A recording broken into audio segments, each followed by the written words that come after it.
So he said he was expecting the security agencies should have arrested this man because those statements that he made that he will be shot on the 18th were statements that has criminal implications. And his life was at risk, and he feared that maybe somebody may end up even fulfilling that prophecy.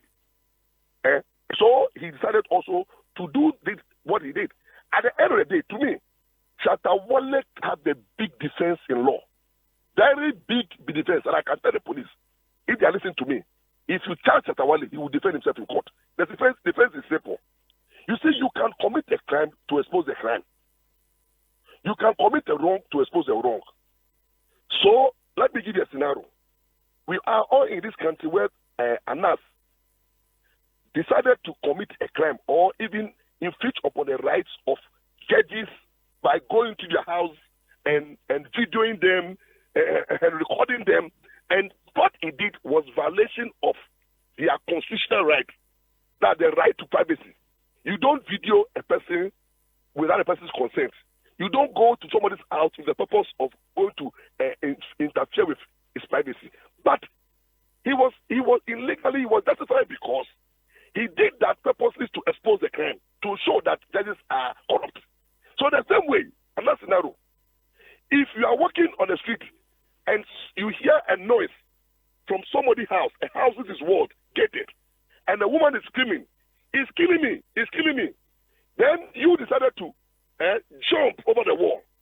The moment you jump over the wall to the house, you are a criminal. You are committed what we call unlawful entry. Because by entering to somebody's house without the person's permission, you can be basically to be somebody who have entered into sin or anything. But in law, it's unlawful entry. Now you go, after committing the crime of unlawful entry, you go closer and then peep and then also start videoing the person's bedroom. Hello?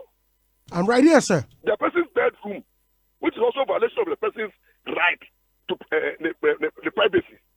But you videoed the evidence of the killing. Then you rush to the police station to make a report. Then if the police station say, "Okay, we thank you for helping us to assist to get evidence of the murder, but you two, we are charging you for unlawful entry." Does it make sense?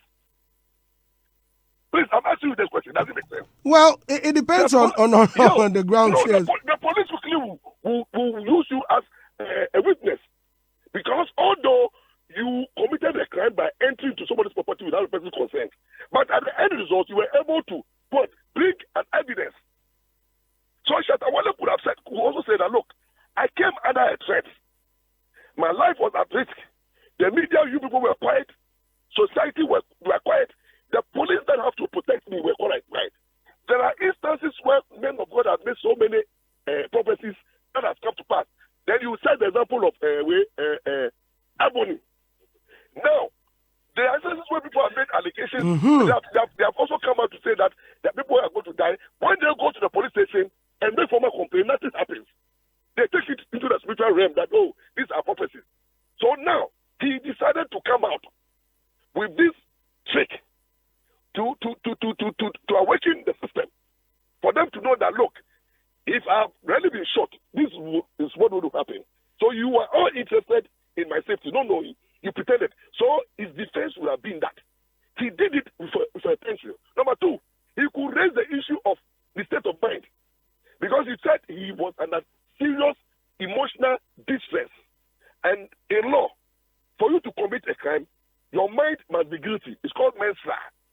You must have a mind which is free, voluntarily sound, to be able to commit a crime. And then we call something actuaries. It is the physical act. So if Shatta says that, at the time that a person makes the prophecy, I've never been myself. I've gone through a mental derailment. I was suffering psychologically. Now the doctors have to examine the mental state of a person who have been, and they say, look, he made those pranks under serious mental challenges. She means that he didn't shout away, there's not a fool just to sit down and then come out to this prank. But because he was going through mental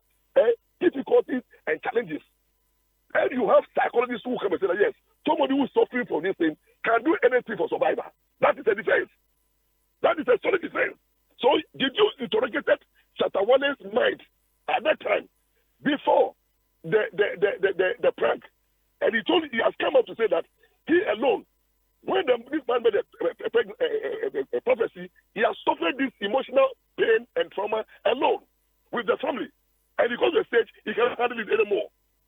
So with this one, it's a solid defense. And anybody who is challenging me, anybody, including you, that you're talking, let there be a prophecy on your life that you will die today after your show and see whether you can survive. I have been a victim. I went to court. I did a case for a client, and the client gave me 1 week to live.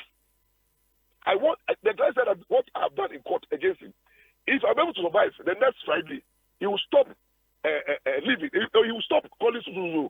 For 1 week, I couldn't sleep. I couldn't. Because Tuesday, Wednesday, I was like, hey, I slept for 3 days. Then I was asking myself questions. Should I call this guy and say, I'm sorry? And I said, I've not done anything. I'm doing my work. Hey, I tell you that on the Thursday, I had to do all night. What I said that so this man tortured me throughout the whole week. I don't know what happened. The Friday when I survived, then Friday evening he called me. I said, yes, Lampa, are you still alive? Then suddenly I'll be intentionally threatening you to see whether you are a general lawyer. I'm telling you. He said that because I've hurt him, because I did a cross-examination and I was able to demolish his evidence. So he said, I went from Nukbo. So look at what the guy did to me for the whole week. So honorable until you put yourself into Shatta Wale's shoes. Okay, so the people will not come out so with this prank or with this hoax, he did so at his own peril. If he was doing that to defend himself, well, he's already in the grips of the police. So let me tell you something. Being in the grip of the police amounts to nothing. Do you know why? All that the police is doing is to find evidence to support a charge. And as of now, Shatta Wale and the police is only a suspect. Even if they charge Shatta Wale, is the police and the state legal opinion. He's still not guilty by the laws of the land until he goes to court and the state and the police are able to put pieces of evidence together to say that Shatta Wale first had this prank and his mind was so clean. And they were able to convince the court that Shatta Wale is guilty beyond reasonable doubt. Shatta Wale's only defense is to also go to court and say, like, I want to throw doubt on your accusation. Were you able to examine my mental state before you even charged me? Did you know? Have you been threatened before? And then two, I did it for a purpose. And I've come out and I've fought up and I've explained. And in law, the judge has a duty to listen to the explanation, the reasonable defense of the accused. So what the police is doing, they are doing their job. And I can tell you from my practice, almost 20 years as at the bar, Shatta Wale prosecution will be very difficult. So I'm advising the police to rather focus on the prophet. He is the cause of all this. He is the cause of all this. And we must focus on the prophet and ensure that prophets in this country understand that their activities is governed by law. They live in a society where there are rules and regulations govern. The prophets, they don't live in an isolation. They live in a country where their activity is subject to the constitution and their right to prophesy is subject to the right of others. So in your prophecy, don't cause fear in the name of a prophecy. Don't insult in the name of prophecy. Don't damage people's reputation in the name of prophecy. You have prophets who come out and say, this is a witch, this is a witch. And the person goes, because you sue for defamation.